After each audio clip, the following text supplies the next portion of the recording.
Hey everyone, Dr. Sean Talbot here. Hey, we're going to talk about how often you should do a gut reset. Should you do it every day? Should you do it every month? Should you do it a couple times a year?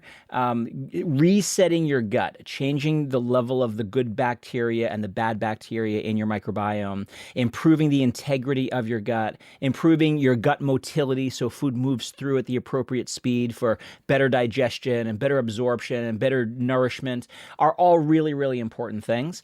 But a gut reset can also help you with energy, mood, mental focus, just feeling more energetic. What we measure in positive psychology, something called vigor, which is the opposite state of burnout.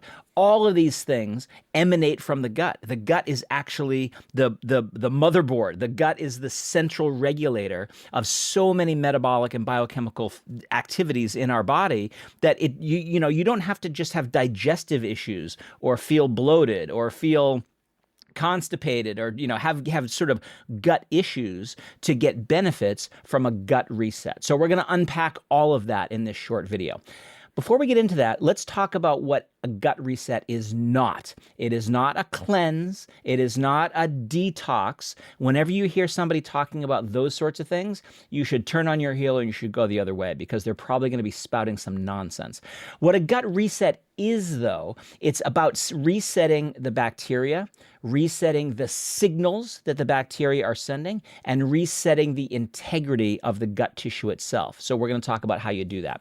So when we talk about good bacteria versus bad bacteria, that's a little bit of an oversimplification. Actually, it's a lot of an oversimplification of what your microbiome is doing. But it's instructive for us to talk about them that way because what you're trying to do in the end, overall, is change the diversity of your microbiome so that you have more of the good guys. And when I say the good guys, bacteria that are making the right kinds of signals, the signals that are associated with good mood and creativity and mental focus and energetic daytime feelings, but at the same time, relaxed, recuperative nighttime signals. So all of those signals are things like neurotransmitters.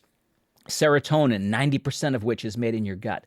Dopamine for motivation, 70% of which is made in your gut. The GABA that helps us to relax in the face of stress, 50% of that is made in the gut. But also oxytocin that helps us socially connect with other people, melatonin that helps us get a restful night's sleep, etc., etc. The majority of our neurotransmitters are made in our gut. But those aren't the only signals. Your gut will also make a lot of signaling molecules called peptides, these little protein chains. Probably the most famous of them is one called GLP-1, GLP-1, glucagon-like peptide 1. There's a synthetic version of that in Ozempic and Wegovy and all those diabetes and weight loss drugs that are so popular right now. That is something that's naturally made in the gut, and we can modulate that production naturally.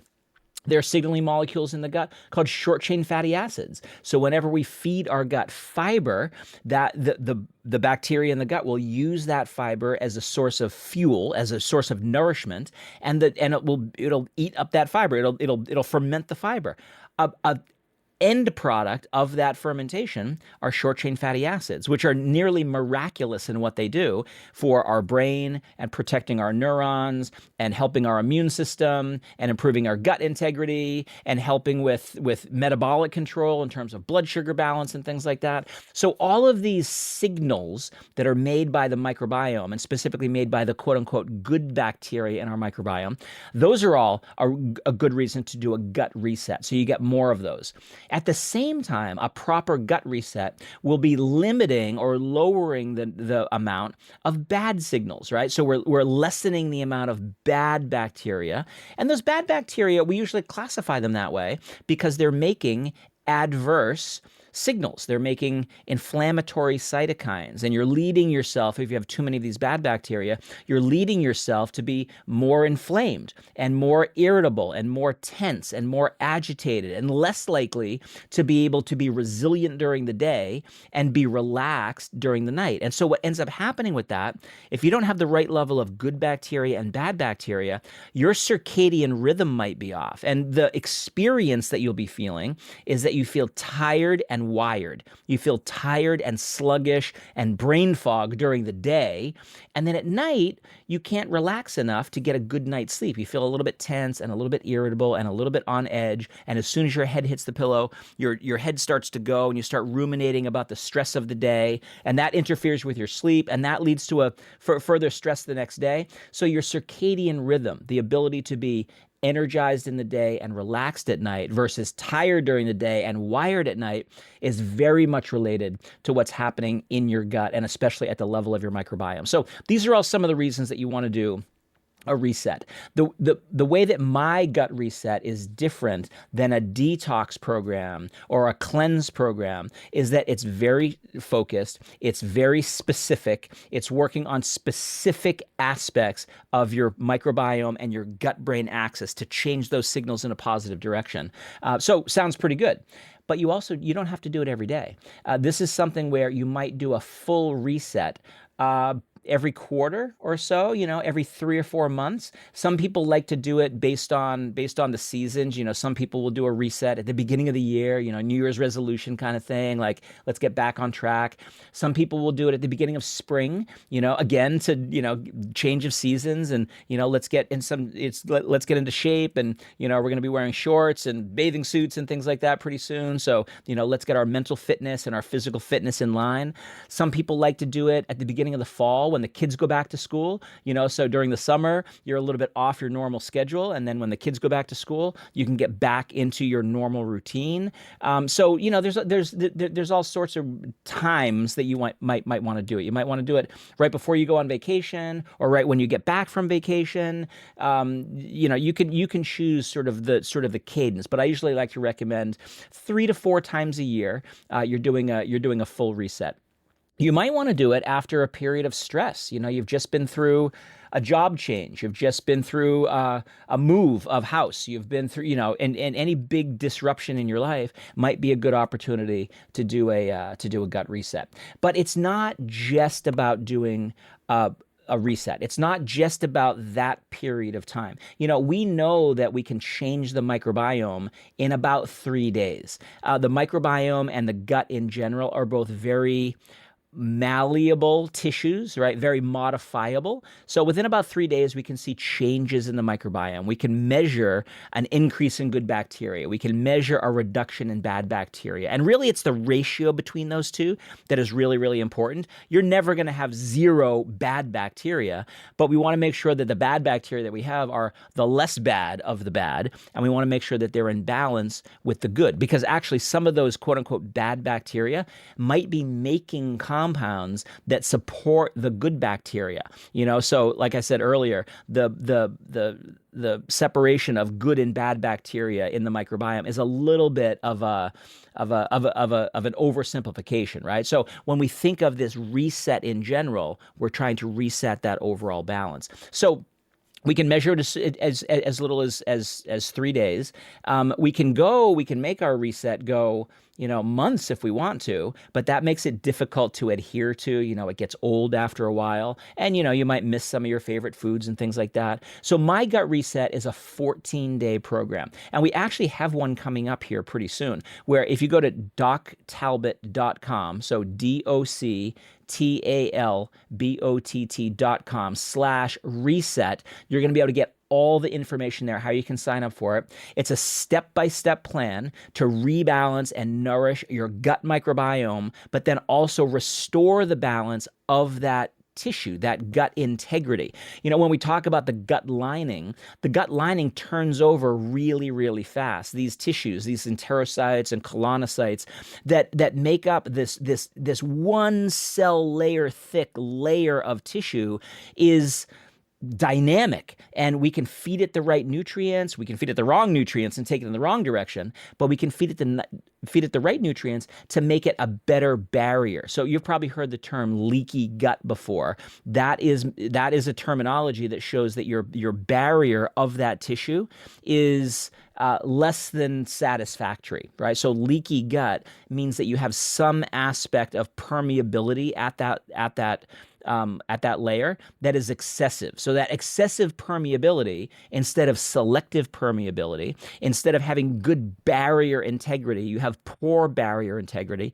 The problem with that is that that leakiness allows things that are supposed to stay in the gut, like bacteria and food particles and anything that we ingest through our diet, that are supposed to stay in the gut, they might pass over into the systemic circulation. What happens in that case is that your immune system starts to attack whatever that is that came over, thinking that it's a invading pathogen. It's something that's going to infect you. So your immune system leaps into action, and the way your immune system short circuits whatever that is that came over is by inflaming it, right? Inflammatory cytokines, that respiratory burst that kills whatever that is, that leads to inflammation. And that inflammation doesn't just stay there at the gut. It damages the gut, but it also permeates out through the whole rest of the gut-brain axis and eventually can get up and cause neuroinflammation. So leaky gut is actually linked to not just neuroinflammation, which then leads to depression and anxiety,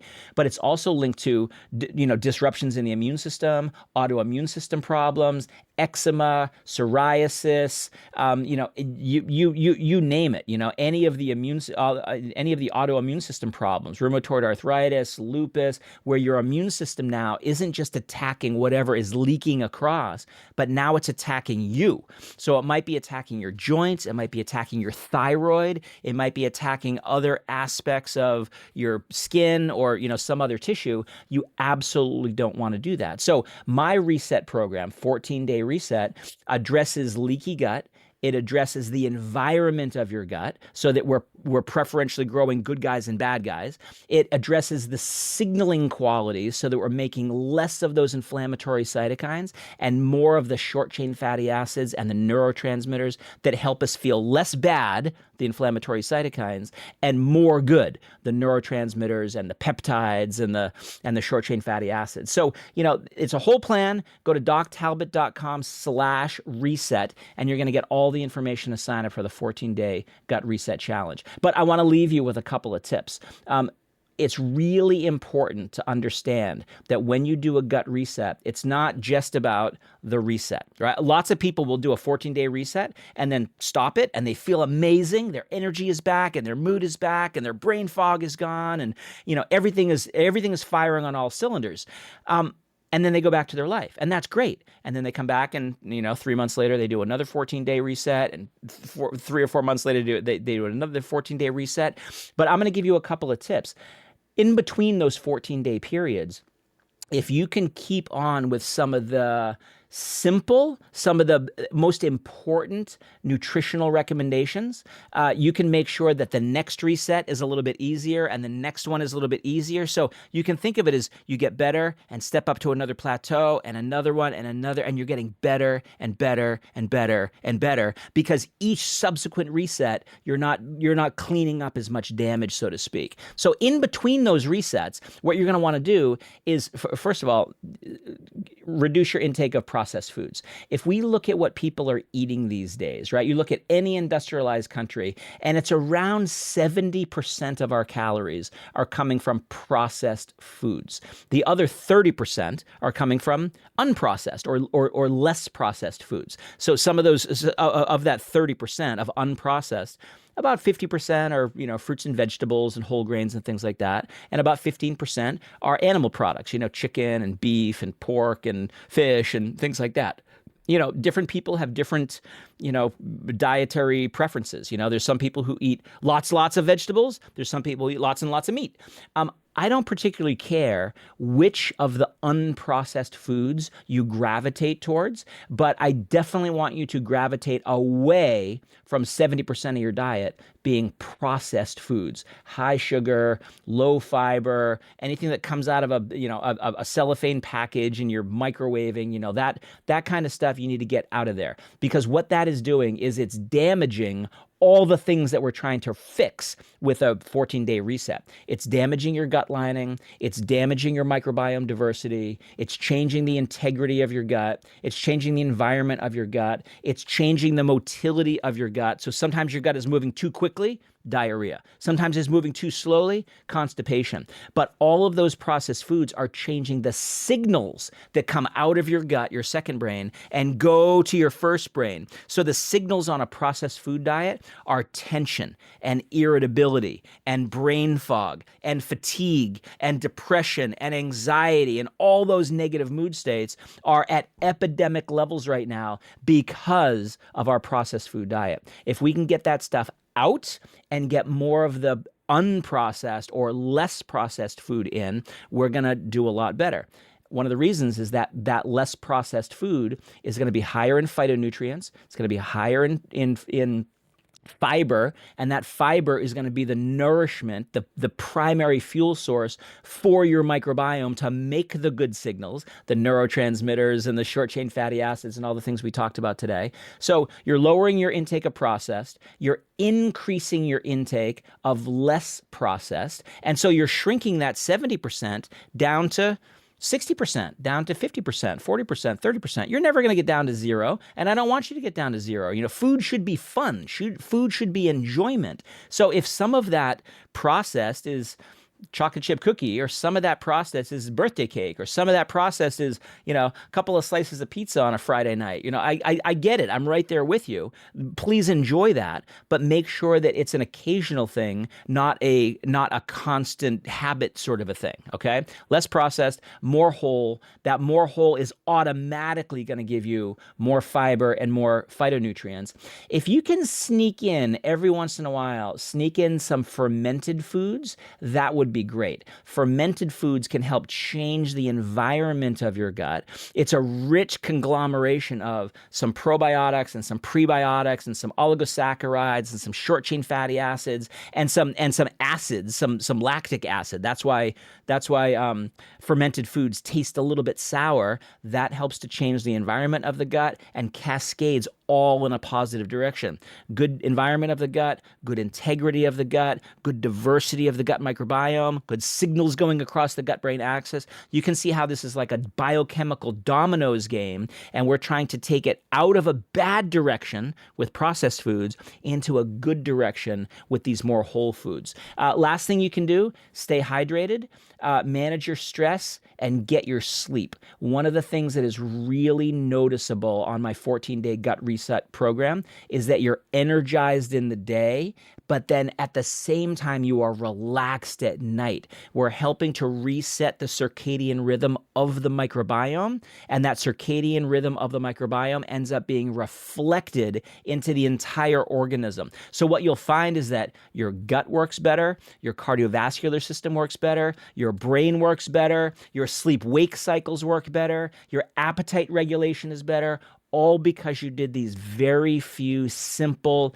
easy to do, easy to manage, easy to plug into your life changes over the 14-day gut reset program. So really easy. I just want to leave you with this. It's not just about the reset. It's about the reset and then continuing along with these daily habits. So by all means, start these habits right now. You know, try to take something processed out of your diet. Try to add something whole into your diet. Try to get, you know, a couple more servings of brightly colored fruits and vegetables. Try to even do the 30-day challenge if you want to, right? The 30-plant challenge, where for 7 days, 1 week, you eat 30 different plants and spices in a 1 week time period, right? That's double the length of our 14-day gut reset program. But it's a fun little thing. You know, if you're gonna do that every single week, maybe just do it for a week. Maybe do it for 1 week and see how you feel, and then do the full 14-day gut reset program that we have outlined here for you. And you're gonna love the way you feel. Take care of your gut, and it's gonna take care of the whole rest of your body. Increase your mental fitness, increase your physical fitness, and I'll see you next time. Check out doctalbot.com/reset, and I hope to see you in the program. Bye-bye.